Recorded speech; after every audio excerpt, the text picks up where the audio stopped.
বিসমিল্লাহির রহমানির রহিম। আসসালামু আলাইকুম। আজকে কথা বলার বিষয় হচ্ছে অ্যান্টিবায়োটিকের সাইড ইফেক্ট। আমরা জানি ব্যাকটেরিয়া একটি এককোষী প্রাণী। উপকারী ব্যাকটেরিয়াও রয়েছে এবং ক্ষতিকর ব্যাকটেরিয়াও রয়েছে।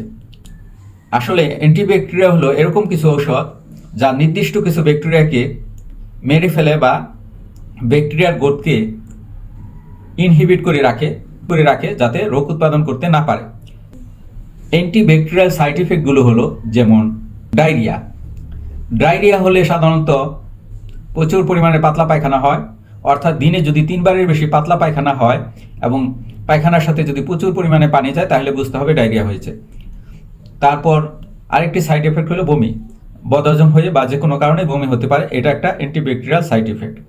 তারপর রয়েছে স্কিনের রাশ হচ্ছে ত্বকের উপর লাল লাল ফুসকুড়ি পড়তে পারে বা চামড়া লাল হয়ে যেতে পারে, প্রচুর চুলকানি থাকবে, এরকম লক্ষণ দেখা দিলে এটা অ্যান্টিব্যাকটেরিয়াল সাইড ইফেক্ট হতে পারে।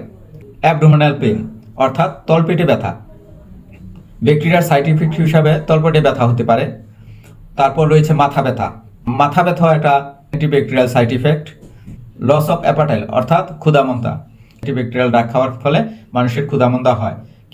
ক্যান্ডিডিয়াসিস হচ্ছে একটা ছত্রাক আক্রমণ, এটা সাধারণত মানুষের মুখেও হতে পারে। তারপর মেয়েদের ভ্যাজাইনাতে হয়। স্বামী স্ত্রী যে কোনো একজনের থাকলেই অন্যজনের ছড়াতে পারে। আরও সাইড ইফেক্টের মধ্যে রয়েছে যেমন ব্লোটিং, পেটে গ্যাস হওয়া বা পেট ফুলে যাওয়া।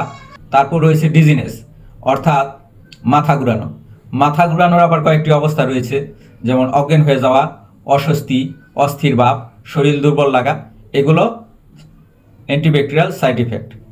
ফটোসেন্সিটিভিটি, অনেকে রোদ্রে গেলে চামড়া লাল হয়ে যায় এবং চামড়ার উপর ফুসকুড়ি পড়ে, প্রচুর চুলকানি দেখা দেয়, এগুলো হচ্ছে আরেকটি অ্যান্টিব্যাকটেরিয়াল সাইড ইফেক্ট। তারপর হচ্ছে হোয়েজিং হচ্ছে শ্বাস নেওয়ার সময় বা শ্বাস ছাড়ার সময়, অর্থাৎ এক্সেলেশন অথবা ইনহেলেশনের সময় প্রচুর পরিমাণে শব্দ হবে, বাঁশির মতো শব্দ হবে, এই ধরনের সমস্যা অ্যান্টিব্যাকটেরিয়া খাওয়ার পরে হতে পারে। তারপর হচ্ছে শর্টনেস অফ ব্রিদিং, অর্থাৎ সামান্য একটু কাজ করলে অথবা একটু হাঁটাচলা করলেই পালপিটেশন বেড়ে যায়, অর্থাৎ শ্বাস নিতে কষ্ট হয়, এটাও একটা অ্যান্টিব্যাকটেরিয়াল সাইড ইফেক্ট। তারপরে রয়েছে কফ, অর্থাৎ কাশি অথবা ঠান্ডা লেগে যেতে পারে অ্যান্টিব্যাকটেরিয়াল সাইড ইফেক্ট হিসাবে। তারপর রয়েছে ফিভার, অর্থাৎ জ্বরও আসতে পারে। তারপর রয়েছে ইচিং, অর্থাৎ প্রচুর পরিমাণে শরীরে চুলকানি হবে, শরীরে ফুসকুড়ি উঠতে পারে বা লাল হয়ে যেতে পারে। তারপর রয়েছে টেন্ডোনাইটিস, অর্থাৎ টেন্ডন ইনফ্লামেশন। আসলে টেন্ডন কি? টেন্ডন হচ্ছে হাড় এবং মাংসপেশির সংযোগ টিস্যুকে টেন্ডন বলা হয়। টেন্ডনে যখন পেইন হয় বা ফুলে যায় অথবা টেন্ডনের টিস্যুর কার্যকারিতা নষ্ট হয়, তখন তাকে আমরা টেন্ডোনাইটিস বলি। তারপর রয়েছে টুথ ডিসকালারেশন, অর্থাৎ দাঁতের অ্যান্টিব্যাকটেরিয়াল ব্যবহারের পরে দাঁতের কালার চেঞ্জ হয়ে যেতে পারে, অনেকে বাদামি বর্ণ হয়ে যায় দাঁতের কালার।